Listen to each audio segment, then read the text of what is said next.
Why don't we start with some silence, opportunity to just center a little bit. Then we'll go through some ground rules and have the benefit of the wisdom of these wonderful people.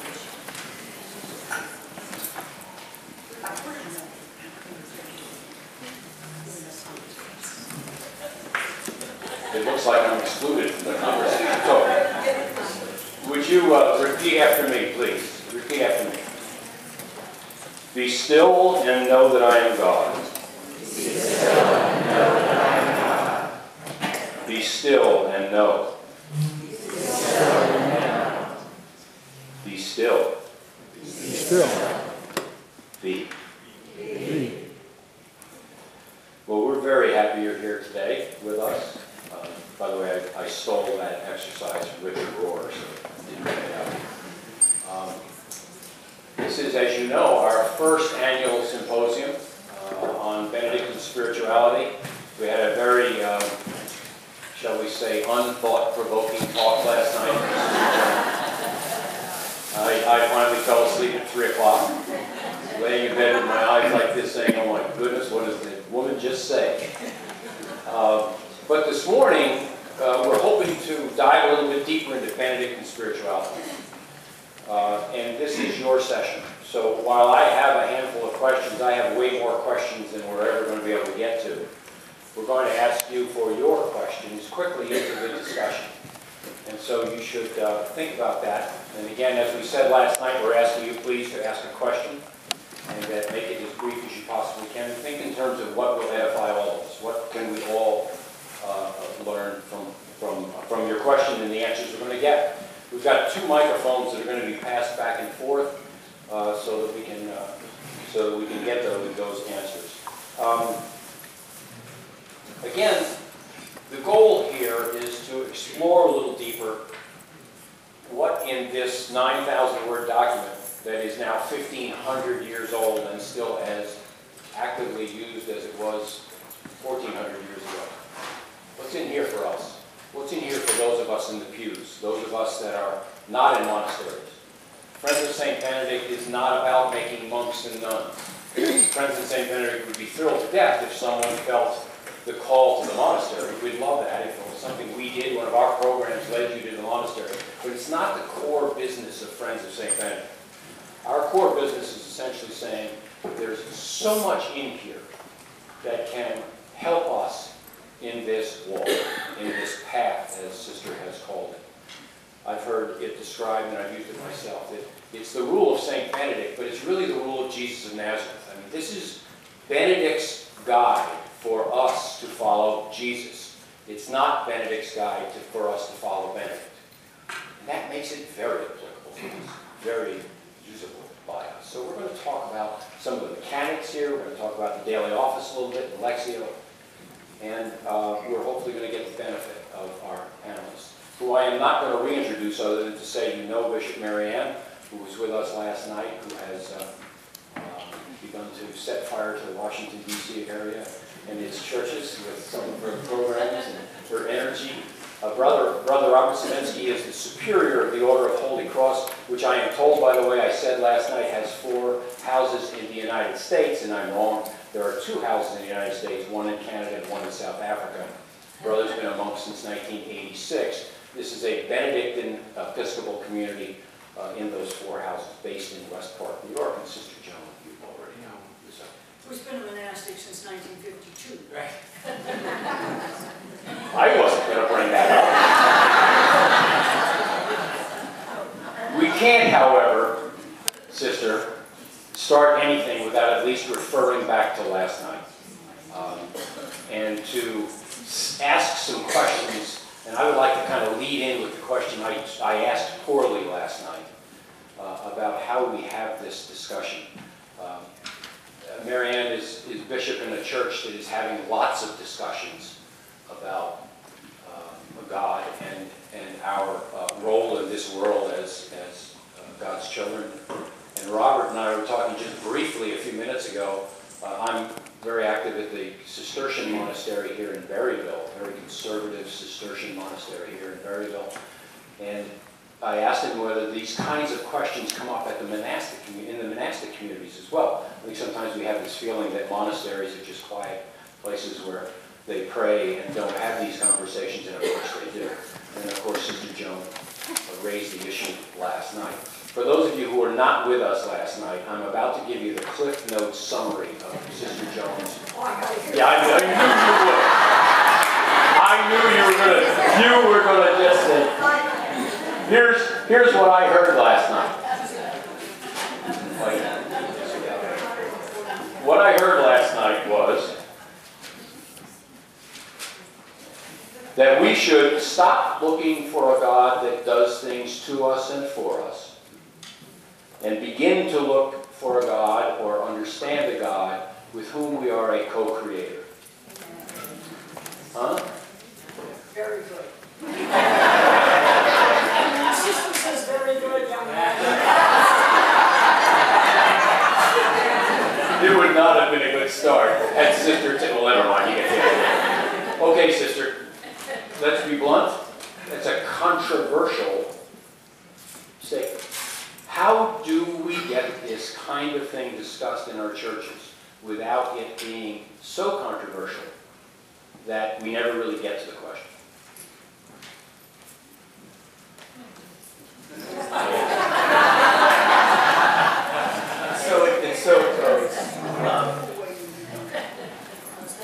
Mariann, why did you say what you said while we were meeting before, I think is really right to the point?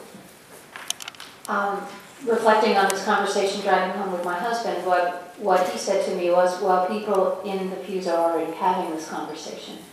The conversation is very much alive in life and in the world and in our daily rhythms. And so it isn't a question of starting something, but giving permission to those deeper questions and allowing them to have honest conversation with the spiritual traditions we've inherited.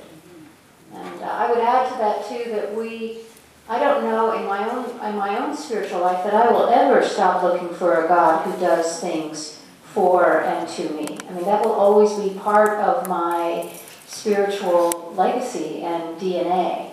But to add to that or to grow into the other along in the midst of, or I want to say transcended, but that would even be too lofty. It's almost, it's daring to believe the other while I still pray. I will always pray in that primal way, as well as being drawn into the more scary and exhilarating, responsible, grown-up Christian way of saying, okay, God, we're in this, we're in this together. And I would just add, do we have these kinds of discussions in our monastery? They happen, but they often happen around the coffee pot or the water cooler, where they happen in workplaces and I think in parishes when people are working in the kitchen or something, that the conversations are going on, but they're going on in more private forums. And if you really want to hear them out loud, I think you need to go to places like AA meetings, where you'll hear some wild theology, but people are actually trying out what God it is that they can honor and be enlivened by. And I think that's where you get the real honesty. It can be pretty wild. Well, I just want to say one thing. I wouldn't want anybody to think, and I'm happy that you opened it this way, I wouldn't want anybody to leave here thinking that an evolutionary metaphor or model of the God relationship would ever have anything to do with prayer. In fact, no, seriously, in fact, you will pray far more deeply. Why? Because you aren't praying to a vending machine. Because this is God with us. The evolutionary image of God is Emmanuel. God with us. In us. For us. Always. And as you would speak to your best friend, who is with you and for you at all times, When you fall in love and you never think of anything but Him, God with you, God in us, God for us. And prayer is never so rich as when prayer becomes the life in you. And what you're asking for is the strength to do what the co-creator must do at this moment, knowing that the strength of God is partnering with you, companioning you, beckoning you, in you. It becomes the heartbeat in you. So I want to thank the bishop for that insertion, because it's terribly, terribly important. This is not, you don't turn the evolutionary God into that Greek, remote, distant, unfeeling, indifferent God. When you say God is life, do you know what you're saying? God is pounding in your head and in your heart and in your body, in your bloodstream right now. God is life. God's not out there. God's in here. God's everywhere. God's next to you. God becomes the heartbeat of your breathing. And that is prayer. I have a very tiny little, innocent little book, unless you read it, called The Breath of the Soul. Prayer is the breath of the soul. And what I'm trying to say there is an evolutionary model of prayer. That who I take to this relationship will create the prayer life that I live. Okay. Question 2, the real question that he asked was, how do you have these conversations? And I must say that I really believe they have got to be authorized. When the bishop uses the word, you've got to have permission. Now, obviously, she is legitimating these conversations, and you will be a healthier church because of it. In my own community, I can afford to give this answer. I have been in a monastery since 1952. I don't count anymore. I'm beyond that much math. But I know it's over 60 somewhere. And my community has 4 conversations a year, every single year. Since 1969, we had Thomas Berry before Thomas Berry, before the people next door knew Thomas Berry's name. So 4 times a year, we look at all of the issues that are out there. Homosexuality, name it, because we take the position that we must have the conversation before the conversation is a war. And so if you legitimate these conversations early on, you can't say, well, we'll just have to look at this now. Oh, you must look at it because other people are looking at it. And that little exercise you did this morning, I had fun. I don't know about you. I just went from table to table and started a fight of some kind, and everything was great. Somehow or other, before the fight is a fight, have the conversation on everything. It's a good segue into the rule, because Benedict is very, very clear that the abbot is the final decider, the decider in chief, as somebody once said. But that he or she, the abbess, has responsibility to ask questions, to get advice, to even listen to the youngest in the community. Could you and Robert maybe talk a little bit about how decision-making takes place in the monastery? For our tradition, our tradition is extremely, it's an we were founded in America, and the model of kind of consultation has been a part of our community for 120, 130 years. And to the point sometimes where I think we kind of roll our eyes about consultation. But there are a lot of checks and balances. So I, as superior, have, for example, certain areas where I can make decisions, but I'd be a fool to make those decisions without consulting, without finding out what is the spirit that's moving in us. There are times when there are emergencies and decisions need to be made, and that's where leadership, I think, is important. But we find that we have weekly house meetings. We have regular general chapters. We work with a group psychotherapist so that we could learn to talk to each other. We're a community of men, and we would do kind of men things like if I had a problem with you, I'd tell him.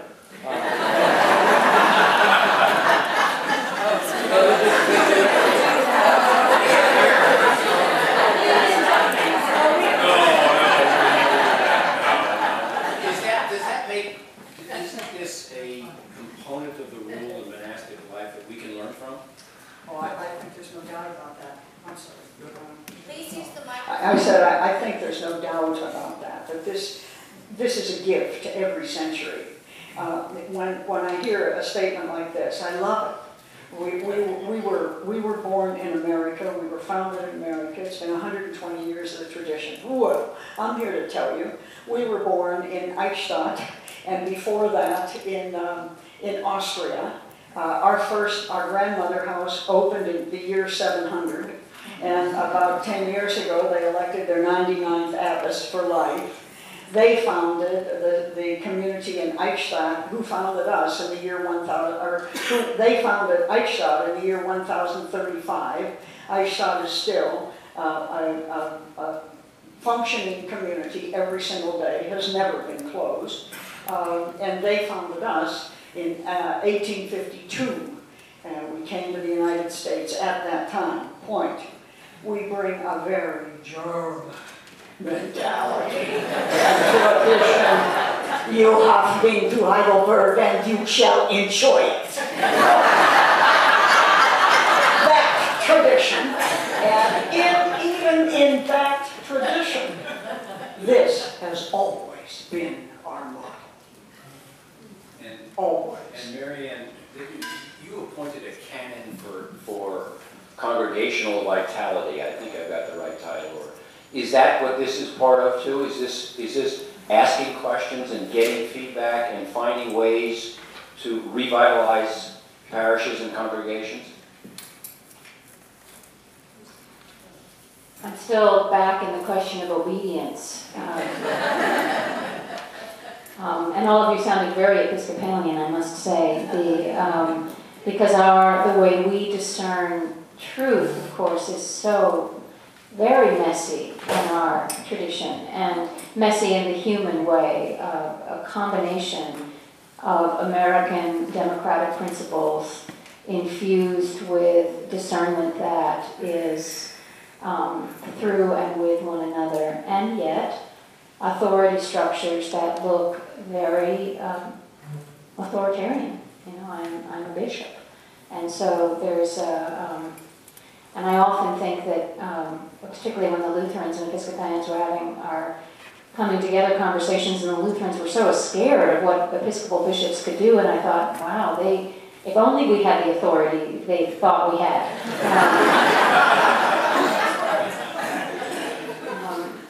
But I actually was going back to the book I read almost as much as I read my Bible, which is Joan's book, The Rule of Benedict, in the chapters about obedience.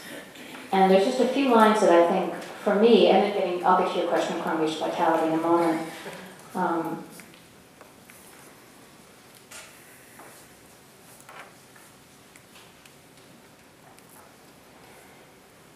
The necessary question, of course, is how is it that a rule that purports to deal with the spiritual life can possibly put so much stock in the human dimensions of community?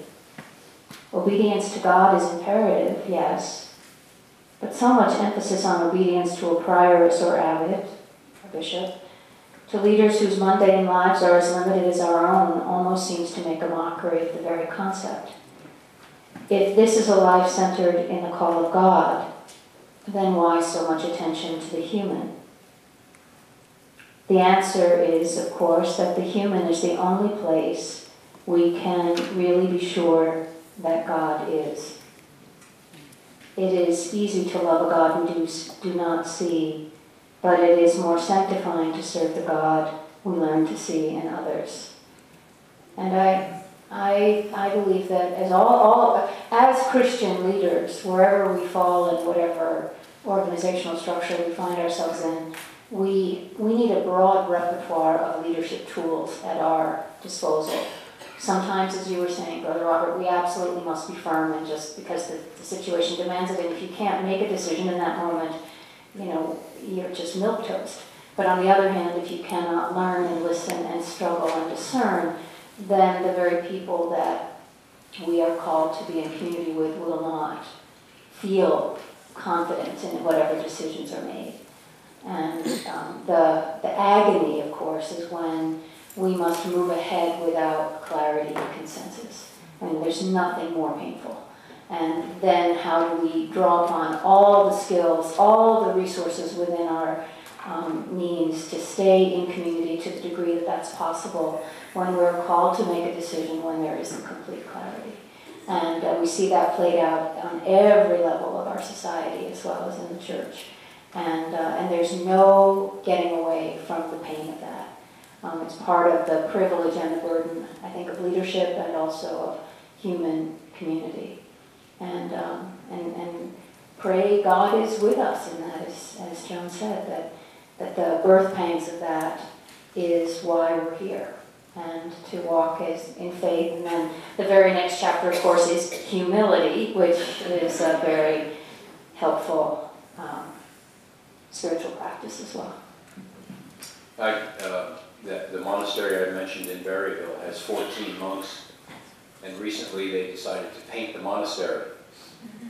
And there were 12 choices of color. True story. That's an absolute. The first time I ever went up there, I go up there and I help them with their fundraising and vocation stuff. The first time I went up there, I sat with the abbot and I said, "So, Father Robert, I need to do this." And he said, "Well, we'll have to ask the council." I said, "What? What council?" I'm reading the rule of Benedict from 1,500 years ago where he would just say, "Do this," right? Well, the monastic community that I serve up here is as diverse in its opinions and its attitudes about things as we are in our churches here. I'm going to shift the focus for a second and get a little bit more practical on the rule and some of its practices that for us.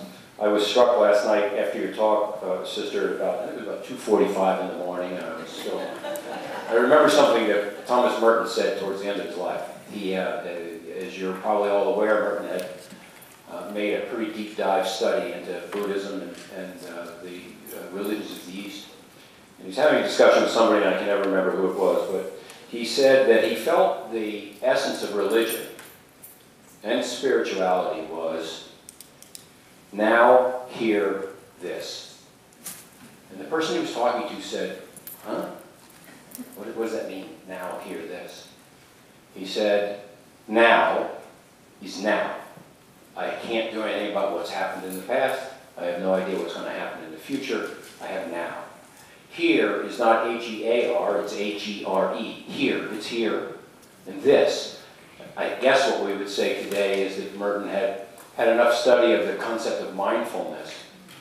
My question is, roundabout way of saying that, is are there things that we can learn from other traditions that can enhance and strengthen our own Christian lives?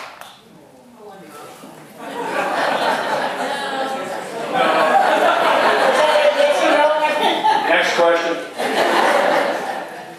I love this question. I said to somebody here, probably still in this room now, last night, that there are, in my opinion, there are only two major questions to be dealt with in the 21st century. The first one is spiritual questions, questions for the churches in the spiritual life. The first is evolution, because this broadening image of God and the role of God, which broadens our image and our role at the same time, is, of course, it changes the soul. You know, you can no longer see yourself as, I can remember someplace in the 15th century, only the French, 16th century, only the French could have come up with this, slaves of Mary. And one of my companions in the Scholastica was just crazy about this. She used to drive me nuts. I was afraid to sit next to her in recreation because she wanted me to be a slave of Mary. My mother had spent her whole life telling me to be nobody's slave, and that was not impressing me. So I know that there are images out there that we were. The bishop is right. We were formed in them. We don't put them down. I'm not sure you can ever eliminate any of that. But what you do is you begin to see it in a different light. You see everything now in a different light. And I wouldn't even argue that at some periods of history those weren't, I guess I can never say the best images, but I can say that they were natural images. During the plague, for instance, before the plague, are you aware of the fact? Is there an art major in the room? Before the plague, the image of God was always what? Before the plague, God was the keeper of the sheep. It was in the rotunda in every major cathedral. After the plague, God becomes what? The lawgiver and the crucifix. Why the lawgiver? Because they were preaching that there would have been no plague if you hadn't been sinning. So all of a sudden, what I did last night was in a grand tradition, changing the images out of the present situation. What do we know now that requires us to rethink our whole spiritual life? Now, for 400 years, that image of God the lawgiver, the gotcha God, is up there. Because we just went through a period where some preacher got up in the United States and said that the storm came because of what? Gay marriage or something. I mean, that is not a God to be believed in. I mean, this is just ridiculous. But it's there. It emerges. So when you look at this metaphor of evolution, you realize that it's got to go down inside you and inside you and inside you. And then pretty soon it will spread light over everything else you've ever seen or heard or been. That's the first great question. I told you last night it'll take 50 or 100 years before that becomes the real energy of our spiritual lives. But the second great question for the 21st century is the great interfaith question. I always say God speaks in many tongues and has many faces. And this whole notion, I try in a public presentation, I'll tell you, the Hindus said this, 9,000 years ago. The Hindus were saying this. The mystics said that. The Buddhists show us this. There is so much to be learned, and it does not offend your Christianity or diminish it in any way, but it can strengthen it, and it will certainly broaden it, and will bring us maybe to a point where international peace is a way of being human, not just a club we join in hope.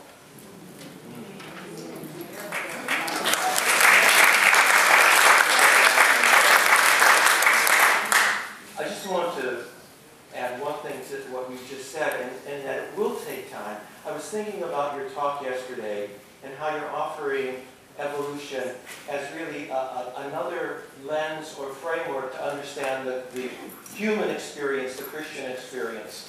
We went through that at the beginnings of historic Christianity, where the Greek framework was adopted as the lens in which we would understand the Christian and human experience. It took the early church hundreds of years to kind of work out what it meant in terms of our understanding of the person of Jesus, the nature of the church, and so 300. We're a little faster now because we have Skype and all these things. But it's going to, you're quite right. I mean, we're at the beginning of a conversation.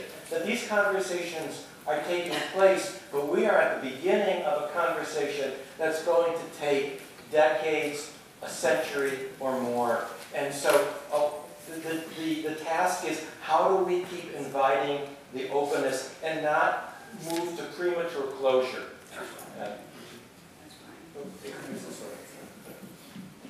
I also want to make a collective plea to all of us in this room to reach out in conversation with those we know in the broad swath of evangelical Christianity, because there's a fervor going on there now, and lots of soul searching, lots of questioning, and a level of honest engagement that we do not hear from the more shrill voices that make it to the top of the media chain.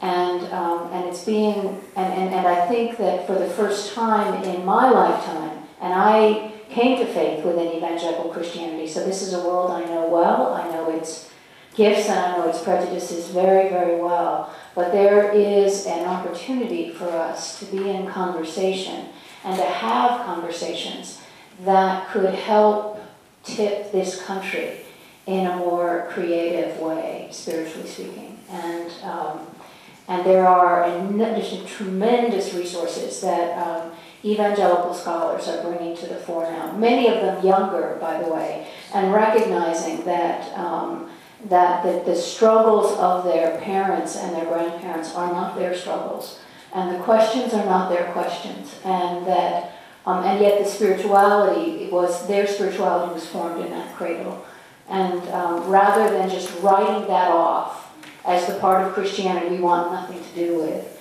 that we re-engage that conversation respectfully, with as much respect as we would give a Buddhist scholar or a Jewish scholar, that we would engage evangelical Christianity in that way. And just for the fun of it, for all of you, when you're in a bookstore next time and you don't know what to get, I hope you're going to buy a Chittister book. I mean, the minute you buy that book, I want you to look for Brian McLaren. He is the voice of the young, new evangelicals, and he's very, very good, and he's having his own problems in his own tradition, but he persists. God is with him. There's no doubt about that. And Richard Cizik is another one. Richard Cizik. And watch for David Corton, who is scientist, economist, and Christian, and he's doing some public writing on this, the question, of the three models of Christianity. This early model, the classical spirituality, mechanistic spirituality, God is a clock, tick, tick, tick, tick, tick, or evolutionary spirituality. Watch for that essay, because it's short, it's clean, it's clear, and you'll like it a lot because he gives you models. The name again, Corton, K-O-R-T-E-N. And you'll recognize him. He does a lot in economics about all these things. Deborah, Deborah. Sorry. Yeah, I actually want to try to get a question in edgewise if I can. 1 second. Yeah. We will get these kinds of references that Sister's talking about and have them on the Friends of St. Benedict website quickly after this, so that you'll have this kind of information. And Deborah, I was getting ready at 1:15 to move to questions in the audience, so you're on. Go. Wow, thank you. I never get called on for these. I want to invite us to take the discussion we've just been having on a more institutional level and invite the people on the panel to drop it down to a human level. Because everything that you're talking about presupposes open-hearted, honest, direct, person-to-person communication, and we're living in a world which is extremely cynical about communication. We are subjected to forces that try to manipulate us in advertising, in government, and in the church. I think a lot of people who are not in this room see the churches primarily as instruments of control, whether that is what we are or not. We are surrounded by messages that say teenagers have nothing to learn from parents or older people, that people my age have nothing to learn from seniors.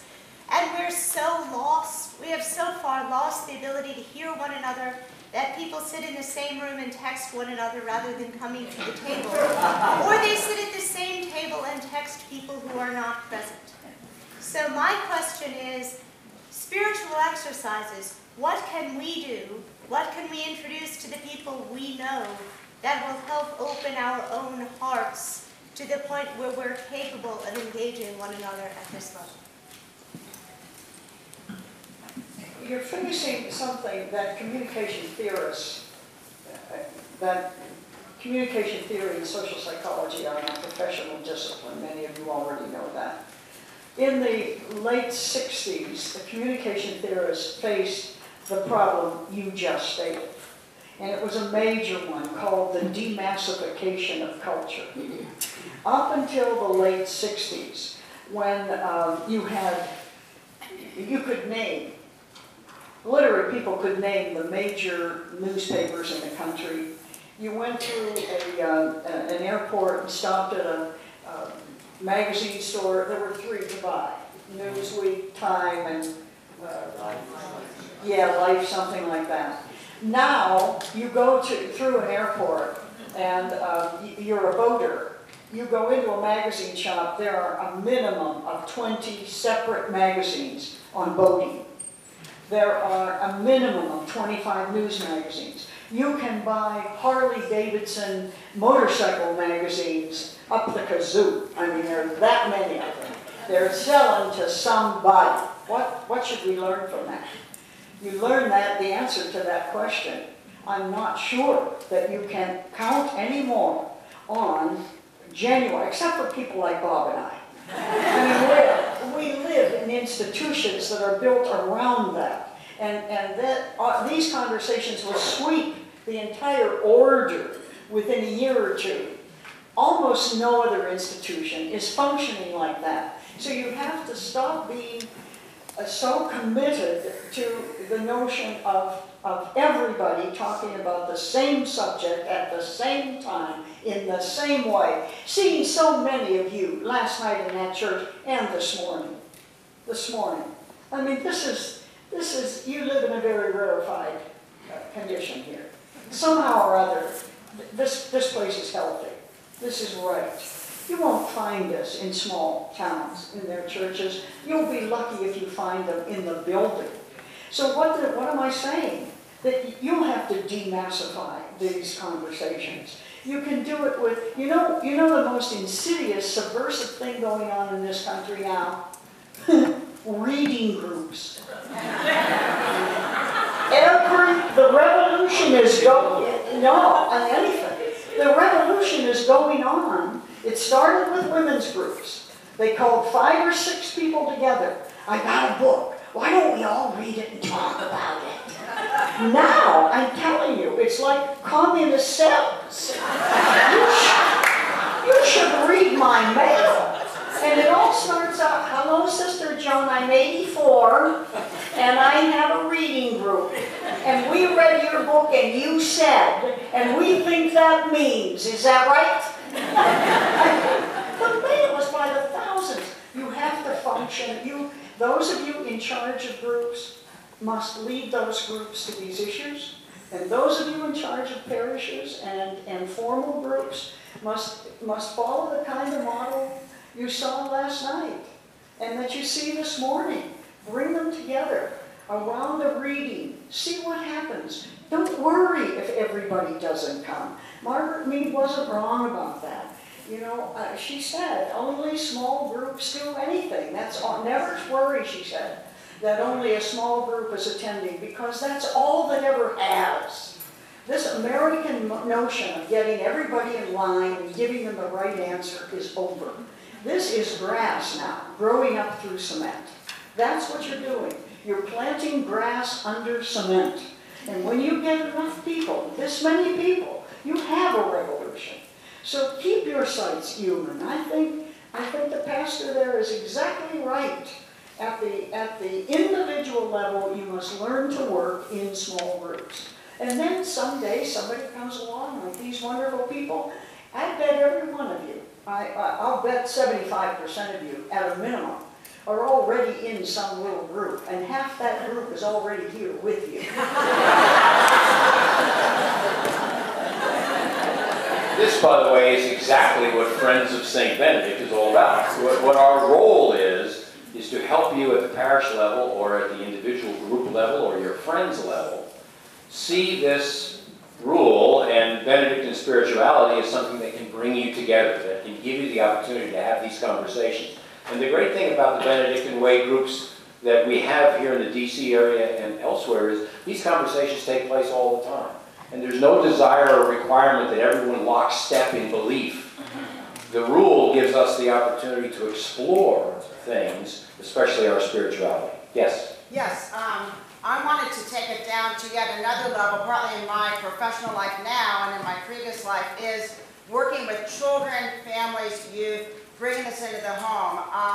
I've been connected to this Benedictine thing as a mother, as a full-time professional in the government, and now as an assistant rector working with children, youth, and families. And it is really near and dear to my heart to bring this down in that level and from an early age. And I'd love you to speak to experiences or approaches. And can we extend that to say, how do we get our kids to be quiet? And to turn the machines off? Robert or Mariann?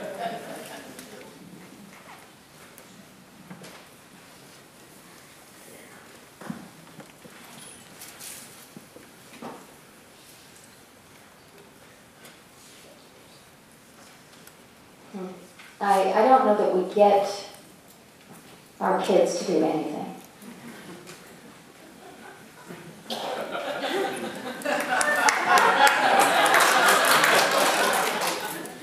On the other hand, this is near and dear to my heart. I have 2 young adult sons. I watch them grow and take in the messages that we and others surrounded them with, and the people that they were influenced by. And I think it starts with a healthy appreciation for God's presence in them, as Joan was saying earlier, and a creation of space for families who are highly anxious in this time, rightfully so, to create alternative community that values, prizes their children and the path of parenting them in a way that is a vocation. One of the books that we used in the parish when I was raising children and raising the congregation was one of those great Buddhist books about parenting being the 18-year spiritual practice, right? And so to have some, I guess what I'm trying to say is all the practices are the same, and they're the same. They're simply translated into life in ways that people can hook into. And it's not, there's no magic formula, but it's caring enough to teach the stories in such a way that the children want to hear them, So that means paying attention. I mean, why is it that Harry Potter took off like wildfire? Because it was the same story. And it, so just those listening very deeply to the culture, that is their terrain, and caring enough to walk alongside. I think I'll stop there. And I see lots of hands, and I think you want to join this conversation, so please, if you would stand. I want to comment to that. I'm a homeschooler. I started in 6th grade with my son, who's on the autism spectrum. It's by example. It's all I can surmise, because at the age of 15, he wanted to join me for Cathedral Crossroads and sit in centering prayer, which he had never done. And he sat for 20 minutes and was able to do it. And from there, we've done Reiki together. He asks the questions, the deep questions. And this is not something that I trained him to do. So I really feel it can be from examples and just opening, like you said, that space to allow the questions to be asked. I grew up in an environment, a small town environment, that didn't allow the questions. And the questions actually didn't start coming from me until I felt like I was in a safe space. And that was only about 10 years ago, or maybe 15. And so I've really been on my own journey.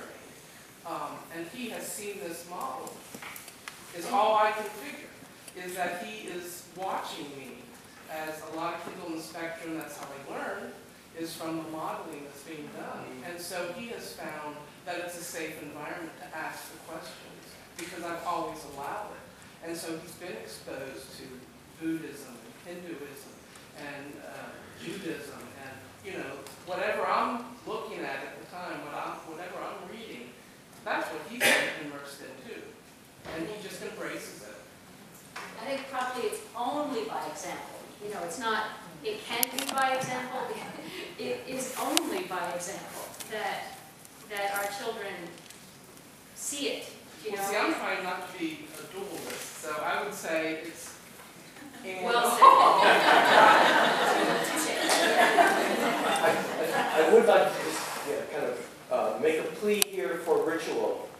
When I think about I don't have a family, biological family, children, but when I think of my own childhood, when I think about faith, I think of my father kneeling beside the bed with me to teach me the Our Father.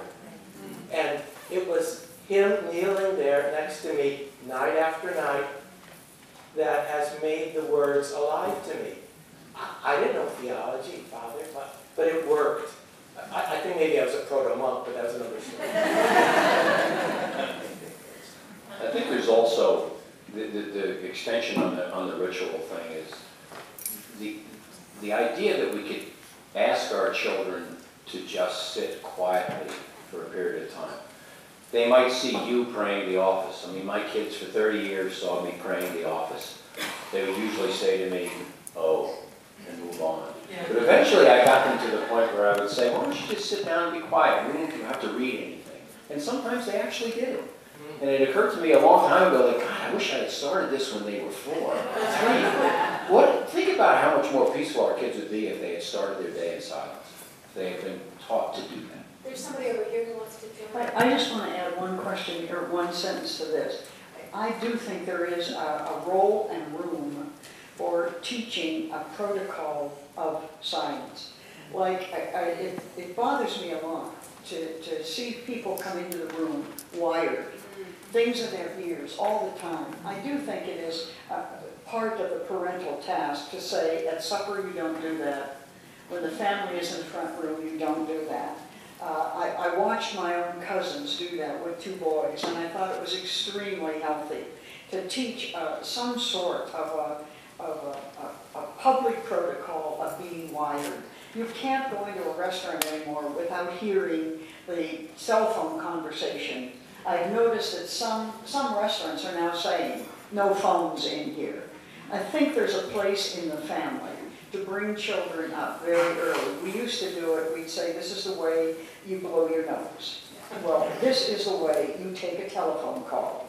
Your telephone calls can't be in the family room in front of everybody while they're trying to have a conversation someplace else. You go out there and take your telephone call. We just have, it has this whole technology thing, as much as I love it, and I love it, but I think it has a place and a way. And you're not going to teach conversation if you can't tell kids to come to the table and talk to the family.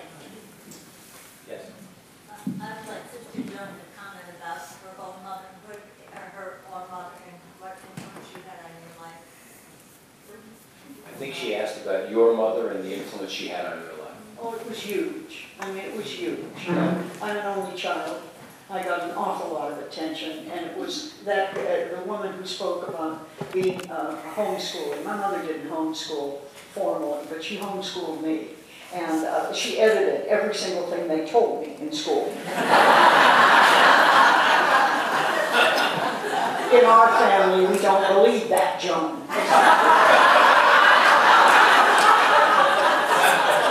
Remember me, I loved it. I have no horror stories from my Catholic school education.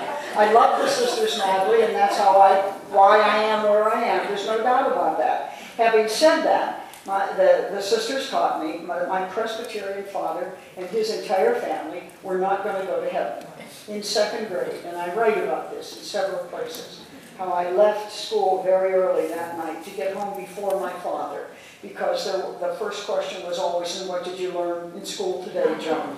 And I didn't want to tell him. I was only 7 or 8. But I got there to tell her. And she said to me, well, you were home very early. Something very exciting must have happened. What was it? Oh, yeah, it was exciting, all right. I said, Sister Laura said, Daddy's not going to go to heaven because Daddy's not Catholic. My mother was standing in the sink. I can still see with all those old, and she shook the suds up her hand like this, and she had her apron on, and she came over, she dried her hands as she came over, and she came over, and she stood very near me, and she said, what do you think about that, John? That was the question. What do you think about that, Joan? If you want children in a conversation, you have to invite them to bring their little thoughts with them. What do you think about that, Joan? I said, quote, I think Sister is wrong. And that was a big sentence for a little kid because I love the sisters and she knew it. And she said, why do you think Sister is wrong? She caught that cognitive dissonance immediately. If the sisters were always right and now I came home troubled because this sister was wrong. Why do you think? I said, because Sister doesn't know Daddy. And she came over, she put her arms around me. And she said, you're a very smart little girl. She said, I'm very, very proud of you. She said, what did you say to Sister? And I put my head down. I was ashamed. I said, I didn't say anything. I was ashamed. I felt ashamed. And I was confessing to her. I put my head against her stomach like this. I said, I didn't say anything. She said, that's all right, darling. That's probably the best thing for you to do. She said, you can tell Sister later when you get older. I figured that I've been doing that ever since.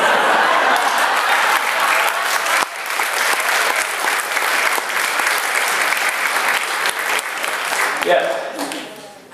I just wanted to say I'm very, very blessed today to be, I'm visiting from Phoenix, and I happen to just have my visit here coincide with this weekend, and so I had to have my Benedict group in Phoenix if it was okay to miss my Benedict group there to be with Sister Joan. So that was an easy ask.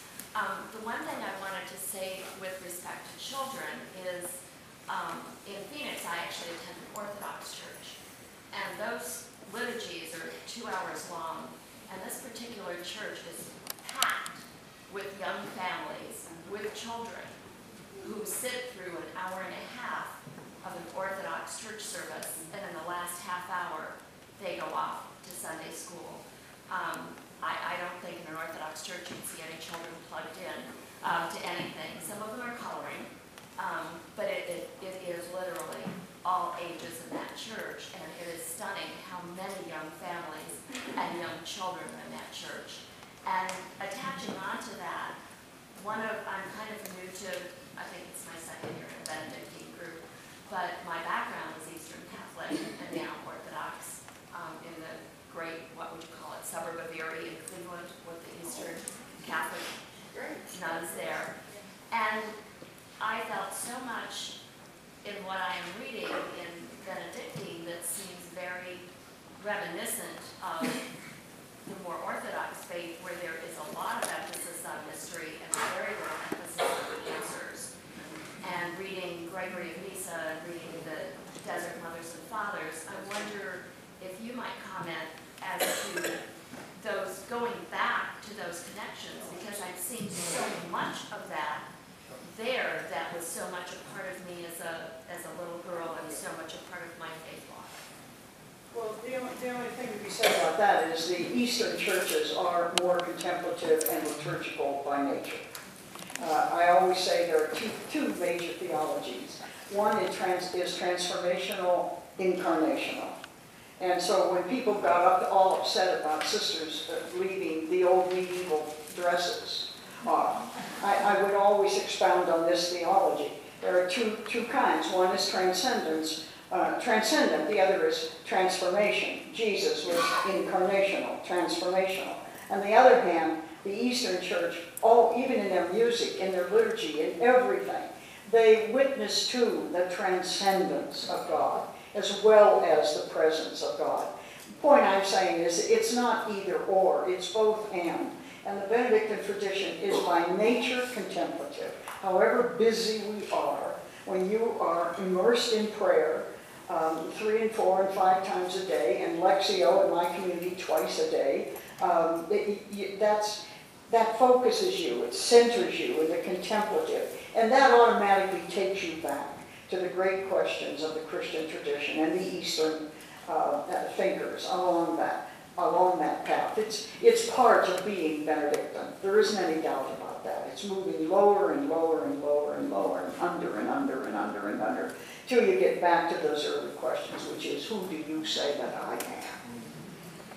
May I just add that my experience in our communities, and I see this in other monastic communities, is that there's a tremendous interest on the part of unchurched folks, people who are alienated from church, people coming out of non-liturgical traditions, to come to monasteries, to participate, to get a touch of that, to be fed by that. So in our monastery in Santa Barbara, we would have scores of young students from Westmont College, which is an evangelical college near us, coming to join us for Lauds and Eucharist on Fridays, because they knew that there was something here which they couldn't quite explain, but it was of God. And I think that when monasteries lose that, they're in danger of losing what might be their role now. It may not be their role in 100 years from now. It might not have been their role 100 years ago. But right now, I think that monasteries are places where people go to say, it's okay for me to put myself in adoration, to put myself in the presence of God. And can our parishes do that? Anyone else have a question?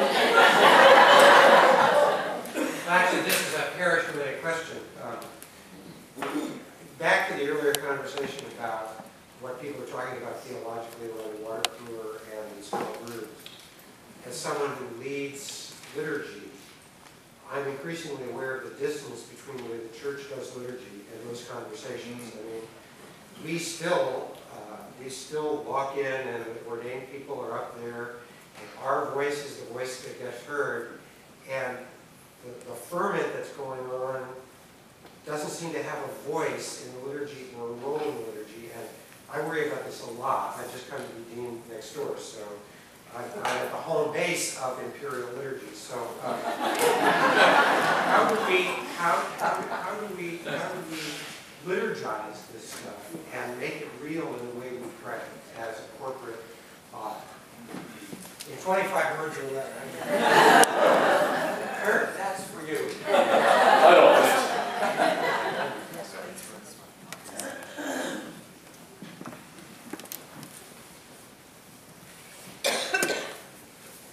Sacramental liturgy is a scaffolding upon which the longings and the aspirations and the artistic expression of the culture can be placed and built. And every one of us confuses our own preference for what goes on the scaffold for the essence, when the essence is the scaffold. And that's what binds us. And it seems to me that with every renewal movement that we can look back on, there was a corresponding liturgical expression of the new that was in conversation with the ancient through the gift of the scaffold, of the structure. And it seems to me that if you look on the edges of the churches where that's allowed in, it's messy and it's a lot louder than contemplative introverts like, but it's real. And my favorite story from this diocese is when my first congregational visit, I went down, this is a little church in Southern Maryland, deeply devoted to our, Anglican hoop-de-doo that we do, and convinced that that's what young people wanted too. And while I was talking to this increasingly anxious group of lay leaders, the priest of the congregation went downstairs, got the Sunday school class of teenagers, and came in and said, okay, what kind of, and just asked, we're talking about music, which I think is, for me, the gateway, one of the gateways in. And so she just lined up all these teenagers and said, okay, what kind of music do you like to listen to?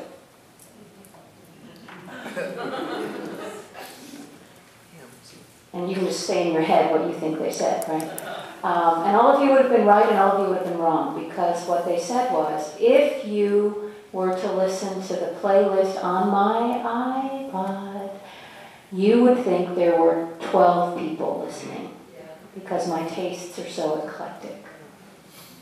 But the one thing that was in common with all of them is they wanted a beat. They wanted a beat. So there's a beat.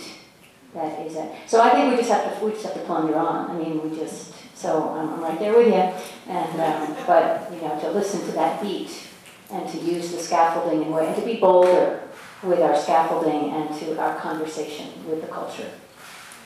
I want to say I love this topic, and I thank you for introducing it, because I do think it has something to do with the way we take individuals as well as institutions through life, as well as groupings through life.